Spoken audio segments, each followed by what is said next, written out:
Welcome back to another episode of Black Girl Flow, where we talk about all things reality TV, Love Island, what else? Married at First Sight. You're trifling. All of those things. Welcome back to the show, guys. We're so happy to have you here. Are you done? I having too much fun over there? My name is Wendy Williams. I have Charlemagne the God with me to intro Honestly, us. if we were two personalities, I think you nailed it on the head exactly who we would be. You think you'd be Charlemagne the God? For sure. For sure. He is a menace to society. And let's be honest, I think that, like, to an extent, 80% of what he says, like, has some logic to it. And then the last 20 just goes straight off the deep end. And I think that's about right. Bro, that man is so problematic, but it, like, doesn't really make sense to me that her name is Amanda Seales, right? It's not Amanda. Amanda Seales is, like, best friends with him when she's, like, the most logic sounding. I think it's probably just like when you've just known somebody for so long. And you're like, Negro's gonna be Negroes. But let's talk about how you really do embody Wendy Williams tendencies. You haven't seen that. Let me know, y'all, if you've seen the meme, the TikTok, where Wendy Williams is talking about Britney Spears' case that's going on right now, and she's like, death to all of them. And the crowd is like, like, the crowd gasped, and the narrator is like, even the audience knew Wendy had taken it too far. It was like, oh my God. But that's basically what you're doing on social media when you have your hot takes. And then everybody literally comes for you in your DMs, and you literally are like, ceasefire, ceasefire. Yeah, y'all. I've been starting a lot of controversy in on my story. It's been a little bit chaotic lately, but what you gonna do? You need something to spice up the TL every now and again, right? I guess so. Well, after we've now hashed that out, welcome everybody to the Black Girl Flow podcast. We're easing into this episode, but y'all know how it is. We got to keep for a minute. I know, before we get into the real nitty-gritty of why we are all gathered here today. And honestly, if folks didn't already know, if you don't know, Olivia is super into role playing, and she thinks it's so funny. She thinks it's so funny, and she's so good at it, and she really loves to troll people. So I think it's actually one of her love languages, and it's, like, not even in a kinky way. Like, it's just in, like, it's a pure amusement of her ego, and so you just got a whiff of it. So congrats. I know. More of that to come later, guys. Because that is a little bit on topic. That is a little bit to what we're going to be talking about today. Yes, but before we get into that, y'all already know what the deal is. It's time for the pulse check, and I have a confession to make. So for those that didn't listen to the last episode, I talked about how I was planning on seeing a psychic this past Saturday over the weekend. And I just have to say that I actually capped and did not end up seeing said psychic because I just got, like, super superstitious, which is not really like me, but I was, like, I was feeling scared. Honestly, that's, like, I was feeling spooked out more so. And so I decided to step away from it. Also, since I've been making, like, big decisions in my life, I'm definitely the type of person that won't take what a psychic says with a grain of salt. So I just felt like I needed to save myself the actual, like, spiel of what the psychic was going to say and just try to make my own decisions in life for once. So maybe I'll let you guys know when I actually reschedule it. But other than that, I just had to get that off of my chest for my pulse check. Thank you for sharing. Thank you for your authenticity, your transparency. We were obviously all waiting for the update. But no, I think, I'm always a big proponent of trust your instincts. And Brett, I get it. Like, I'm the same way in regards to whatever they said I would take too harshly or, like, too intently. So I know you tossed around the idea of doing it closer to your birthday, which that'll probably, let the tides tell, you know what I mean? Yeah. Or you can come get a psychic reading from Lexi. LOL. I get your life, right? I'll tell you a thing or two. You're gonna be like, I see you moving to North Carolina in your future. Like, I don't know why, but definitely like the Raleigh-Durham area. Don't make it sound like I'm thirsty to have you out here. I'm just saying, somewhere out there. If the stars aligned, you would be welcomed with open arms and a humble abode. You're like, the stars are telling me this. I have these really deep, like, spiritual conversations with my dad, and I linked up with him yesterday, and he's seen a psychic twice in his life. Bro, the stuff that the psychic said, I don't even want to put his business out there, but it's like crazy. Like, the stuff that the psychic said actually came true. Like, he went to see a psychic. He told me this like ages ago. The psychic told him that he was going to have 3 kids. And for the longest, he just had me and my brother. And like 17 years later, he finally had the 3rd kid, because he was just like, I guess the psychic was wrong in that aspect. And then he actually ended up having. And so that's what I'm saying is, like, at that point, like, there's not much you can do with some of that information either, because it's like you have 2 kids and you don't really know. You have to just wait.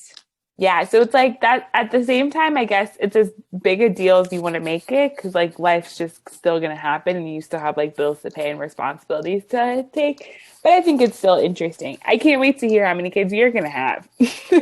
Look, no, I was also watching this YouTube video, and I'm going to get off of this tangent, but I was watching this YouTube video where the girl, she was like, okay, I think it might have been like some BuzzFeed video where she was like, I'm going to go see a bunch of different psychics. And she was like engaged to this one guy, are like, in a long-term relationship. And I think all of the psychics like told her that it was going to end, like, that relationship. And that's the type of stuff that's going to mess me up. And so I was just like, I do not want to hear anything, because I will mess around and actually just speed up the process of life. If you tell me that this is going to happen, like, let me just like save myself from all of the heartache that my guides are trying to tell me that's living through the psychic. Like, let me just stop it all. See, but in my mind, this is a hot take, though. In my mind, I don't think you stop yourself from heartache by expediting it, though. You know what I mean? But it's like, yeah, I think that you're right.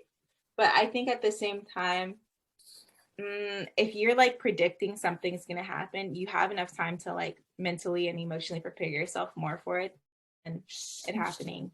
Sure. Yeah. I guess you're like, time is a social construct, and like we can't really like predict anything. Sorry. Are you done? I just had to mimic what the typical Aquarius sounds like these days. It is the year of the Aquarius. Put some respect on our name. Anywho, is that your pulse check, Olivia? Is that what you wanted to talk about? That was my pulse check, guys. What's your pulse check? Mine. Honestly, I had such a nice weekend. It was like so delightful. And I think my Sunday just was so good. I literally think about it, it just makes me smile. And that's like tell the people what happened. Like, you're like, I just had the best weekend ever, and yeah, I'm just gonna leave it at that. So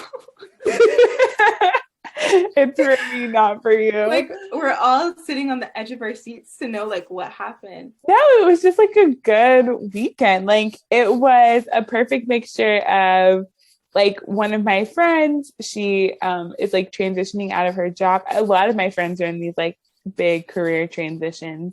Yeah. And went and celebrated her on Friday and like just met up for dinner. And then we ended up in the park and we watched the sunset, and it was just like so nice. It was so beautiful. Just like not talking about all the things, just like talking about random things, which I think sometimes you need to just hold space with people where you're just like literally like not having to give life updates, just like joshing, you know what I mean? Like, and that sometimes it's hard to do when you're an adult and you feel like you have to like plan things out, or you like feel like you need to catch up with people's lives. It's like, okay, at a point you should just be like, hey, what have you been thinking about? Or, like, what's something funny that's happened, or like let's pretend to be that couple over there and like give them voices and narrate to whatever.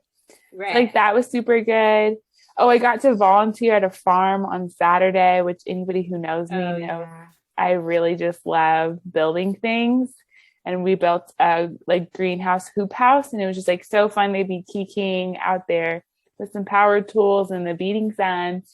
And then I feel like it's like such a weird way to intro this, but I've been seeing somebody yes for a while now, and we just had like a Sunday fun day, and like everything we had planned for the day didn't happen. Like we had all these plans to like do these things, and we'd had them planned for a while, and everything that we went to go do, it was like, oh, it was closed, or like that we couldn't make that happen, or the weather wasn't going well. So we just like makeshifted a day, right.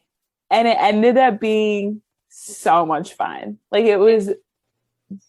If my love language is trolling, your love language is like going off of the path. Yeah. And it was like, at times it was like, oh, dang, like I really wanted to do that. And then it was like, well, I don't know. I guess I'm still with like this person that I really, really enjoy. And it was just like their energy. Yeah, like a slow moving. It was literally like a perfect Sunday. I'm just so happy. And then we like ended up reading, we like spent the evening like reading on hammocks in my apartment complex. And I was just like, wow, I don't think it gets much better than this. Like, I just think it's so nice. So it was such a good weekend. So feel really good coming into this week. And I'm just like ready. I'm just ready. My cheeks hurt from smiling and cheesing so hard as you were telling us about your weekend. Thank you so much for sharing that. Yes, vulnerability. I know. I'm sure so many people have so many questions. That's for another episode. Because I'm going to go squirm for sharing about my life. But either way, this is a great segue though, because today's episode, we're going to be talking about rebranding. And so we've been kind of unpacking elements that are influencing our life and kind of like synergies that are around us.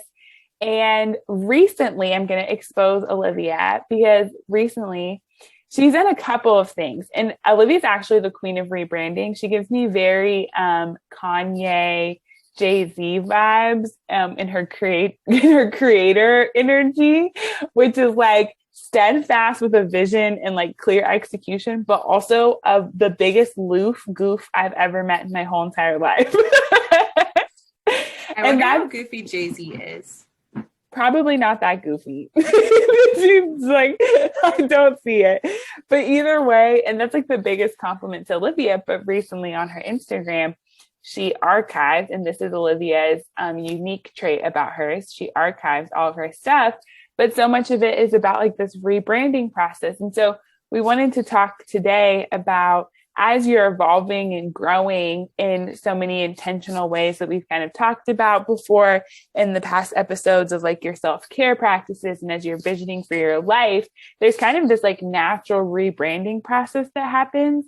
And we wanted to talk about the ways in which that shows up in like your personal life, your professional life, like how you go about growing into that evolution and being that brand, like how you want to be known, what your reputation is. And again, we're always coming back to being in alignment and what the multitude of identities we have impacts that. So I'm like super stoked to talk about this because I think Olivia is a chronic rebrander, and that's not a bad thing, but we need to talk about it. And I'm probably like I don't know if I'm super consistent, but I think I have a brand. You definitely have a brand. I think everybody has a brand, and I'm such a pro like rebrander.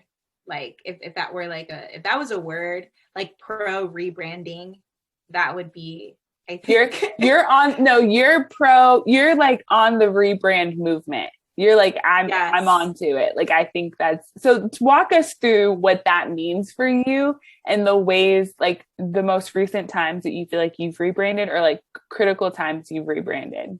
Right. I think honestly, I was thinking about it today, and I think that what it is that from a young age, I'm talking about like elementary school, middle school, and I know this is so many other Black women's experiences, but when I was younger, I never had like a group of people to be around. Like there wasn't ever like a solid group. I think I moved around a little bit during some, developmental ages, and I had to kind of mesh. I was better at meshing into the people that I was around than you could say like my brother, who's also an Aquarius.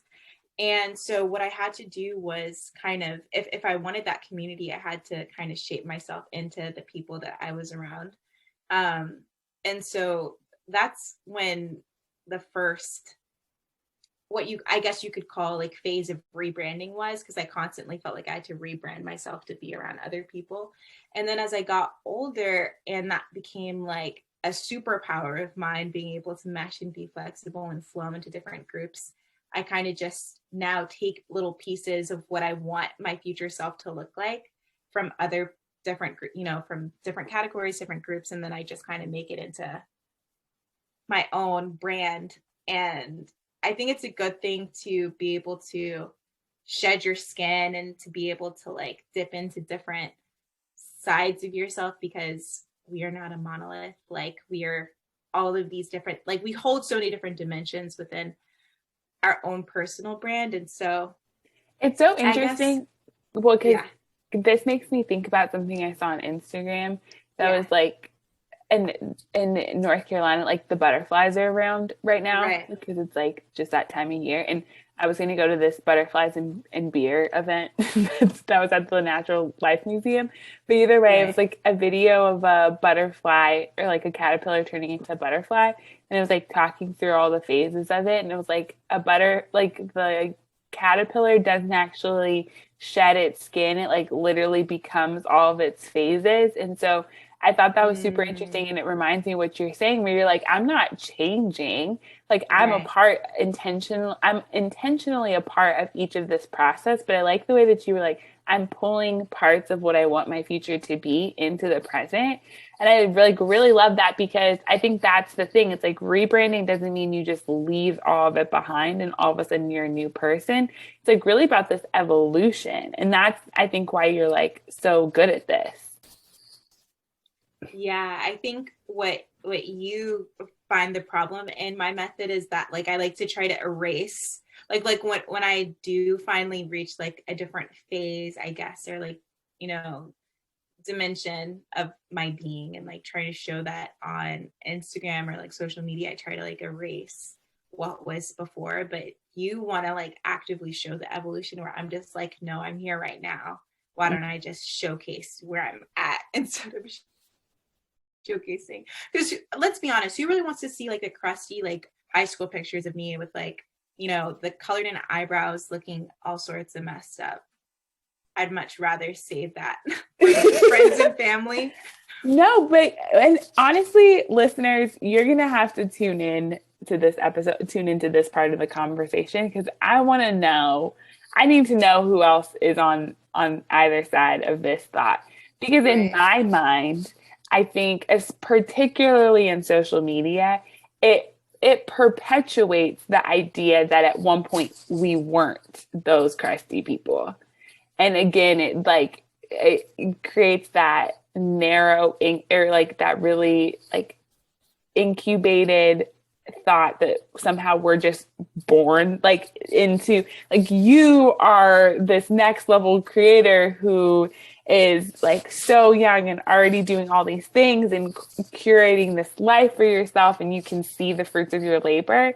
And it's like, if somebody who just pops up onto your page isn't going to see that like you were also crusty dusty like the rest of us. So if anything, for me, it's like the opportunity to relate, because you only know you only know where you are because of where you were. And and I'm just a big proponent, at least right now in my life, of feeling like we have to go back to know where we're going and like understand that. So I have an appetite to always be like, Olivia is at this point, and I have even more appreciation for that point when I can see where she was.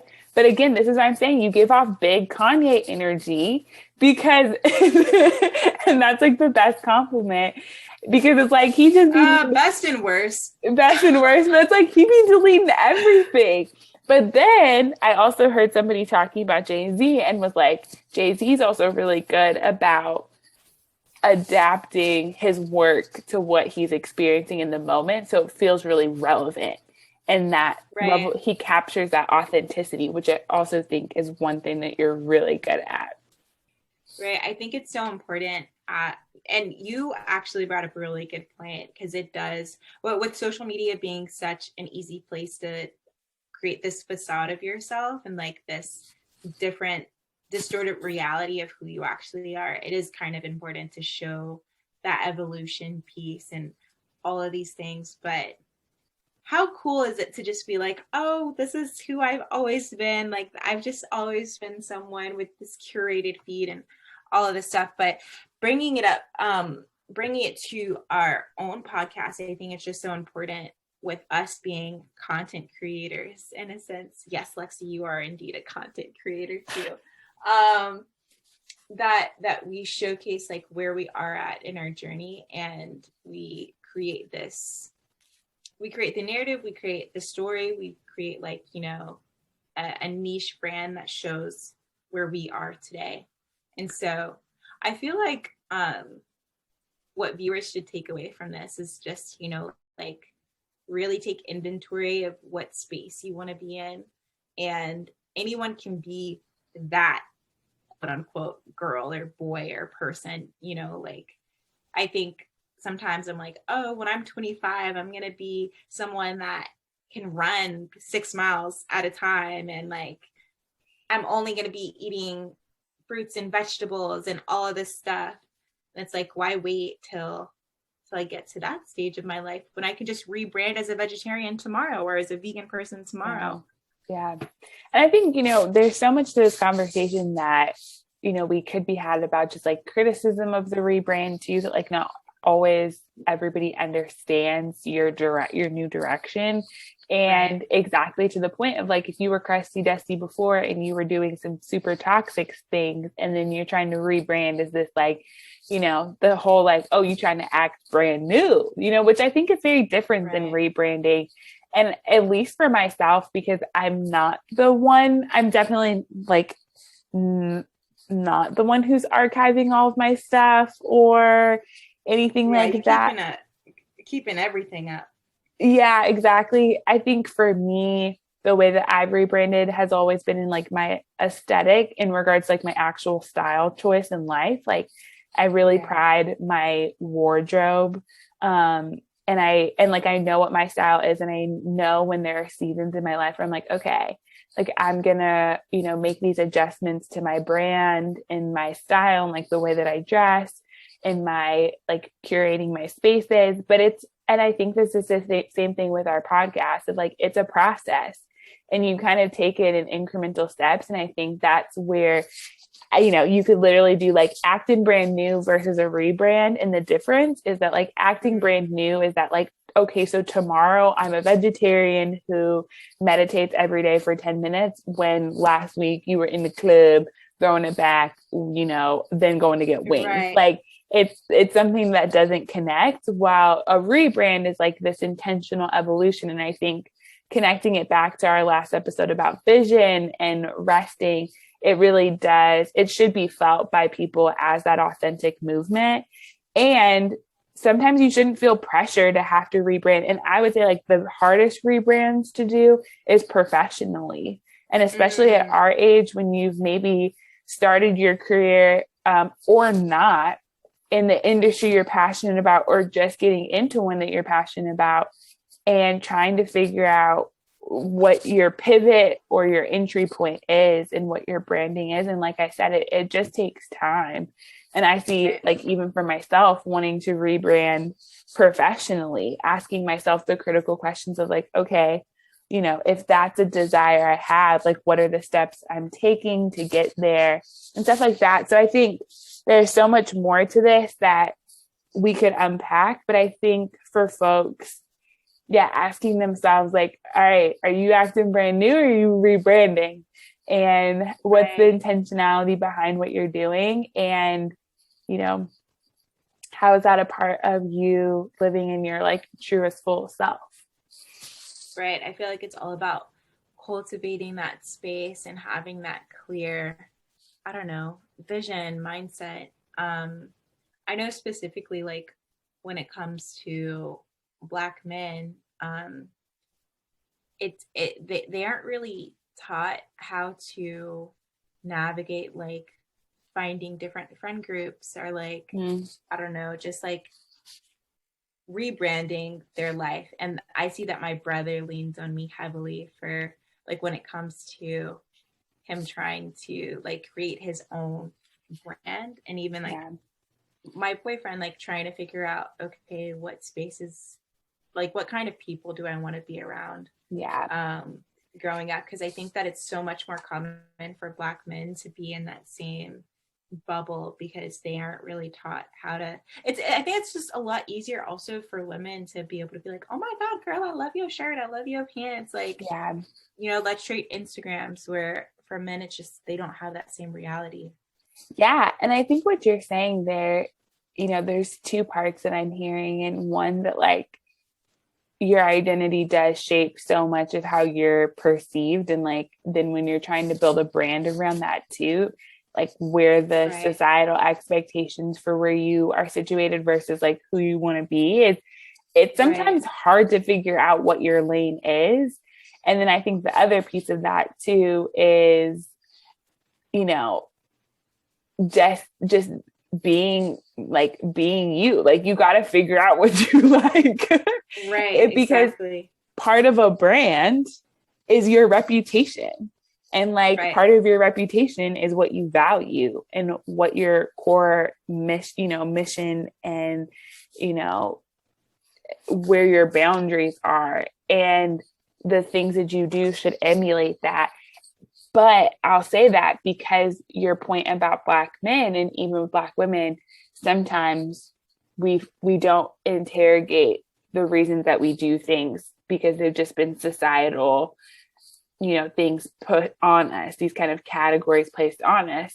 And I think a lot of us are in this age right now where we're asking ourselves like, wait, am I conservative because I want to be conservative? And I mean, like, that could be your fashion choice. That could be in your career. I'm not talking about politically. I'm just saying like your lifestyle. Or the opposite of like, oh, I'm super independent and like, I don't need no man's all this. And it's like, am I actually that? Or am I doing that because I've been, you know, repressed in all of these different ways? And you like have to spend time unpacking that to know how you're showing up in spaces. Yeah, that nature versus nurture piece is so important.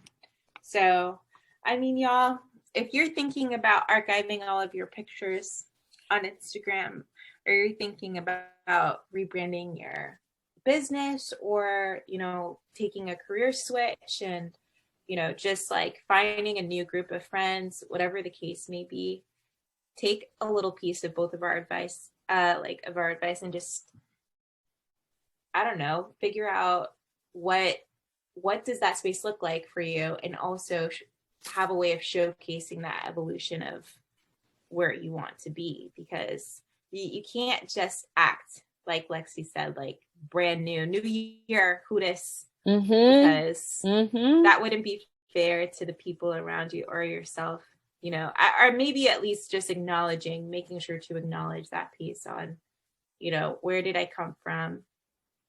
Always showing gratitude on where you are going and where you are currently. And own it. Have it. Yeah, own it. And take people with you. And with that, that's the episode. We're pumped. We're hyped. We want to hear about when you've rebranded, how it's gone, or you acted brand new. And that's okay. You can admit that. We just want to know how that's going for you. So, you know where to go. Just go ahead and mosey on to the Instagrams, to the YouTubes, to go ahead and finish that conversation. And Liv and I will catch you next time. But thanks for joining us, folks. Thank y'all. Peace. Love. Blessings. Rest easy. Bye.